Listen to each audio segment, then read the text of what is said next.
Long time no see. Hi guys, welcome back to my YouTube channel. My name is Wogu. I'm a Nigerian YouTuber who recently moved from England to Canada. If this is your first time watching any of my videos, don't forget to hit the subscribe button below. I make videos about lifestyle, travel, and freelancing. So if it's your vibe, don't forget to hit the subscribe button below. In one of my videos, I mentioned that I'm cutting sugar out of my diet. It's not like I want to do it intentionally. I'm bread. I don't used to just wake up and decide that what I want to do is to remove what gives me joy from my diet, especially bread. But I have to do what I have to do for my health. Okay, if you've not watched that video, go and watch it here.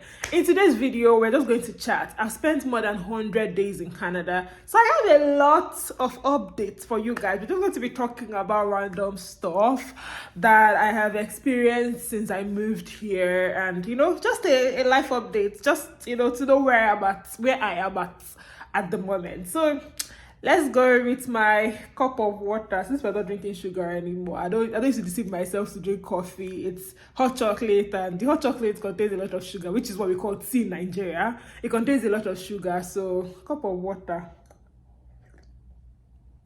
Let's go. The first thing I would talk about is moving back to the UK. To be honest, my experience in Canada has been different from every other person's experience. I would say that everyone has a different experience. We have different expectations when we move to a new country. We have different experiences. For some people, it's harder. For some people, it's easier. For me, I don't know if I would say it's harder or easier, because I had a bit of, advantage while moving here, because I do have my family here, not in my city though. I have family here. I have my friends in my city. I was able to get an offer that gave me Canadian experience from the UK. I was able to secure an apartment when I moved from the UK, a couple of apartments actually, and I was the one that had to choose. So I was able to secure a couple of apartments from the UK before moving here, and I was the one that had to choose this particular apartment that I'm in right now. So I will not say that it's been so hard, because some people have had like bad experiences where they cannot even find accommodation. Even they'll move to Canada, they don't have an accommodation, and they'll probably have to stay in an Airbnb or with family members for a while. I didn't have that experience. I also didn't have the experience of, I don't have Canada experience in my job search, because like I said, I was lucky to get an offer that gave me Canada experience while I was in the UK. Also, I will not say that I'm dealing with any form of loneliness. I'm not lonely at all. I'm not lonely. I do have a partner, but even if I did not have a partner, I will still not be lonely. I don't know how to explain it. It's like, compared to people that like human interactions, I don't, okay? I don't. I do like my own company so much. I'm an introvert, even though some people will not believe that. Like, people that have had conversations with me might not believe that I'm an introvert, but I am very introverted. I do like my own company. People that have stayed with me, they know that I don't even like people staying with me. Like, I want to know where you are living, where you're going home, where you're going back.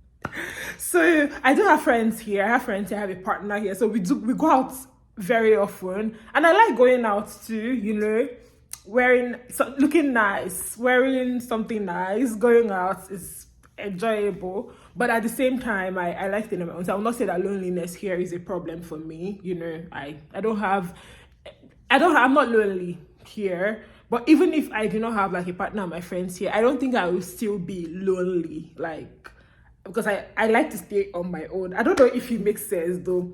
So yeah, so moving back to the UK, I'll say that I had an easier time coming here. However, it does not mean that there are not challenges that I am actually dealing with. Last month or early, I don't know, I made a video where I talked about I regret moving to Canada from the UK. And I've had my moments where I will break down in my house and just cry and ask myself if this is a good decision. I'll break down at home, I'll cry in the middle of the night basically, and I'll ask myself like, am I sure I did the right thing? You know, I still have a valid UK visa. I can still go like to the UK now if I want to, and just, you know, stay and just see, you know, I don't have to do this. So I usually question myself, and I usually question myself and my decision to move. Is this the right thing to do? Did I make the right decision? I would bring up my BRP, my UK BRP, look at it, and I'm like, should I just book a flight back? You know, and just, I don't know, because UK is familiar for me. This is new territories, okay? So I'm scared most of the times here, and if I make the right decision, if this decision will come back to bite me in the A, you know. So yeah, so that's basically how I've been feeling, like, you know. I've just been thinking about a lot of things, weighing the advantages and disadvantages. I want to know if I made the right decision coming here. And it's seeming like I made the right decision, but then there are days that I'm breaking down completely. I'm like, what exactly is going on? You know, I'm just going through a lot. I'm struggling, and I want to know if, you know, if every immigrant deals with this here, or I don't know, because I thought it was going to be easy. I'm not supposed to break down. It's not my first like jackpot. I've moved out of Nigeria previously, and now I'm here. I'm also moved from a developed country, so the systems are kind of similar. So it's not something that I'm not used to completely. However, I still break down. I'm still like really worried, and you know, I keep on asking myself if I made the right decision, if the right decision is to be here instead of back in the UK. I know that this does not make any sense to you. It might not make any sense to you, but for me, I'm actually thinking about this consistently to know if I'm making the right decision or not, if I made the right decision moving here, or if... Now, aside from the moving, did I make the right decision? Did I not make the right decision? Another thing that worries me is my friendships. Last year, I went through a devastating friendship breakup, and now I'm just like trying to be very careful with the friends that I keep. Like I said, I am very introverted, so I would very much like to be by myself. However, I still have friends that I really love so much. We've been friends for the longest time, and I'm not ready to like make new friends at the moment. So I'm interested in keeping the friends that I have, like holding on to them. So there's also the time zone difference when it has to do with taking calls. For instance, in the UK time was almost similar with the time in Nigeria. However, it's not like...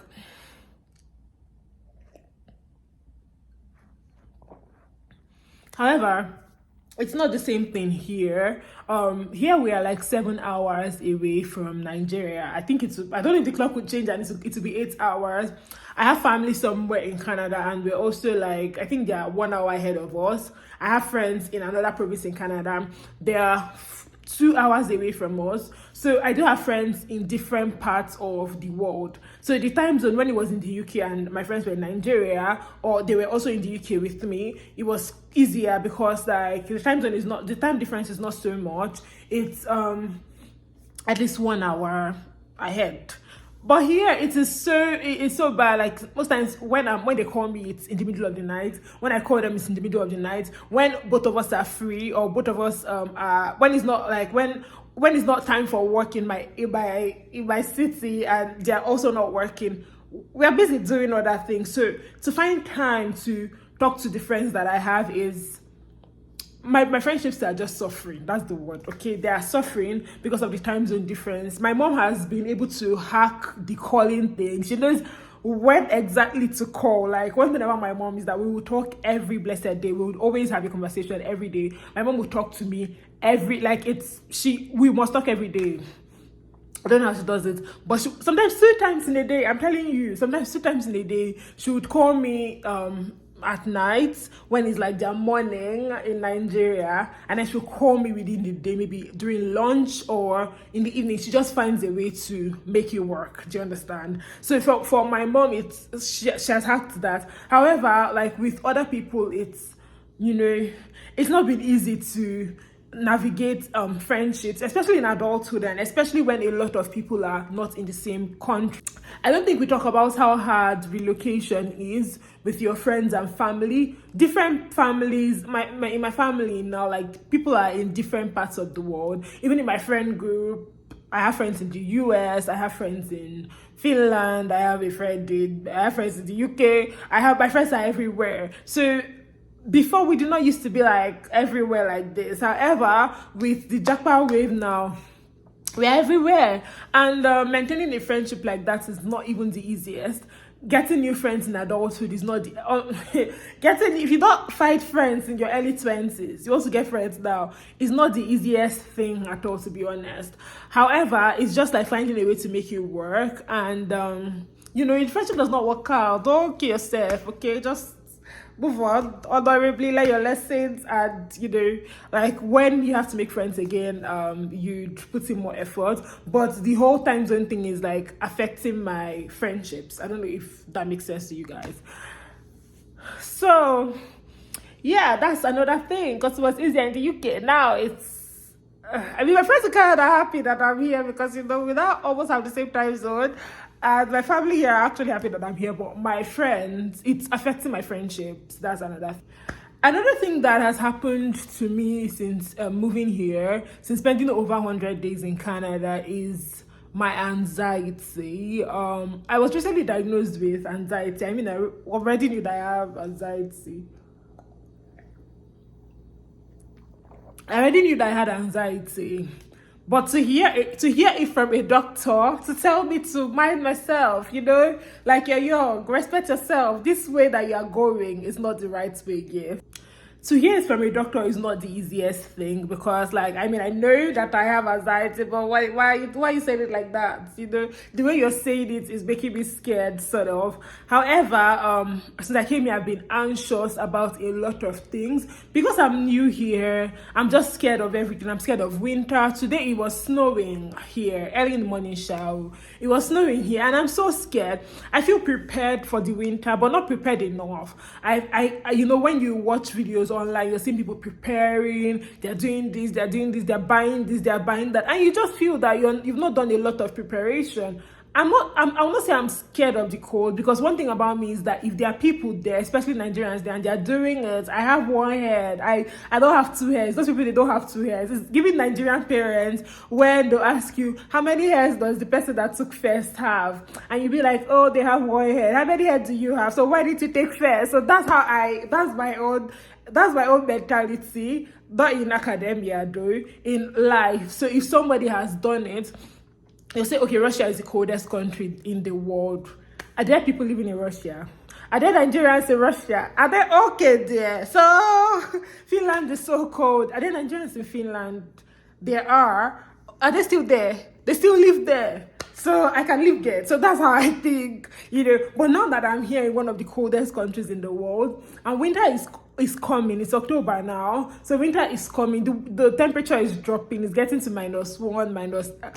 I'm very, very afraid. Okay, I'm really, really scared of the winter, coupled with the fact that I do not have a car yet. I'm not driving yet. So going out during winter, maybe when we are going to do our grocery shopping, when I have to go out for anything during winter, I'm so scared. I want to attend a carol at the University of Alberta in December, but then I'm scared, okay? I'm really, really scared of going out during winter. I know that people go out during winter. I know that people survive winter, but then I'm so scared. I'm scared of a lot of things here, and the coming winter is one of those things that scare me. I'm so afraid, terrified of it, basically. And it's not just the winter, it's just everything around me that is making me anxious, waiting for things, just trying to settle in better, just waiting, basically waiting for winter. I want to know how it is. I'm just so scared of a lot of things, and it has shot up my anxiety level. Since I came here, my anxiety has gotten worse, because of especially thinking if I made the right decision, or did I make the right decision, or did I not make the right decision, or not. So a lot of things have just been going on, and I'm so worried about things happening. Okay, I'm really worried about a lot of things. Another thing that makes me anxious is also social media. I know that no, if even if my life is falling apart, I somehow find a way to show up here. My mom will always say that if people see me on social media, that don't do that, I'm going through a lot. Do you understand? Like they'll see me like on social media smiling and happy, and they don't know that I'm going through a lot. But it's social media also makes me anxious. I'm not going to stop doing YouTube because it's like my escape. Like, you know, it's just like my escape of you know, sharing with people, like, you know, chatting with people. And I'm just in front of my camera, so there's nothing there. However, like most times I'm just like, oh, I need to make a video, I need to put out a video, I plan to be consistent, I don't want to film myself, and just a whole lot of things. So you know, there's social media too and all of that. So I know I'm just like yapping, but it's just like life update of like how I've been feeling since I moved here. It's my 100 days in Canada, and this is how I feel. Will I be going back to the UK? For now, I don't know. Okay, I'm just like going to give it till like December to see how everything plays out here and how I feel. Yeah, I'm just going to give it to December to know how I feel and how everything plays out here, and if I'm going to move, start making plans for like moving back, if it's something that I'm going to do. I know that like immigrating, moving is not the easiest thing. God, I really wish Nigeria was working. I will not have the plan to even leave the country, because I know that when I was growing up, even when I was in uni, I never had plans to leave Nigeria permanently. I was going to stay in Nigeria. I planned to travel abroad for my holidays, and yeah, that was basically the plan. Like stay back in Nigeria, have a good career,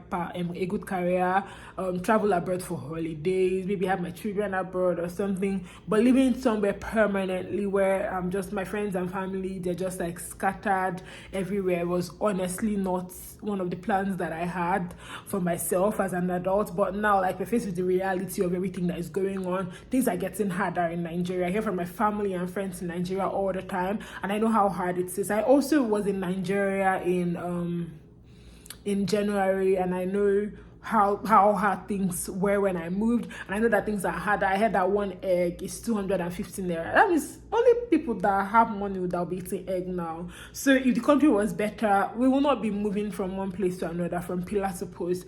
However, we are saddled with the reality of what exactly is going on in Nigeria, and then we have to move. We have to make these tough decisions for ourselves. Let me not even say for our children, for ourselves first. Okay, you have to leave before you think of children. We have to make these tough decisions for ourselves, for our families. I know people that were doing so well in Nigeria, myself included, and then moved for greener pastures. And you know, still waiting for the pasture to be green. It's not. I'm waiting for the pasture to be green, and it's not greening. It's not greening properly. Maybe I'll paint it green by myself anyway. But relocation is not the easiest thing. It's quite challenging to, you know, just leave your country, move to another country. You want to get a life there. There are people that have been there before you. There are people that were born there, you know, that have, like, you know, set up processes and businesses there. They are structured there, and then you're just coming. So I've learned to give myself a little bit of grace, to know that what I'm doing is not easy. Since 2022, I never rest from one country to the other. Okay, I never rest. So this is like supposed to be my final destination, and I'm also now, you know, trying to consider if I should go back to the UK or if I should still stay back here. But what I want to tell myself and like everybody here, like every new immigrant watching me, is that it gets better. You know, I don't know if I'm in the right position to advise anybody now, because like 1,000 what is it called, 1,000 advice, 990 helpers, no advice, no help. I don't know that's how they say that thing. No. But I want to remind you all that it will get better, and just like keep holding on and hoping that everything will get better. It's not the easiest, but it will get better. Okay, it will get better. I hope it gets better for all of us anyway. Thank you so much, guys, for watching this video. Don't forget to like and share, subscribe to my YouTube channel, follow me on TikTok at Get So Good. Till I come here again next time.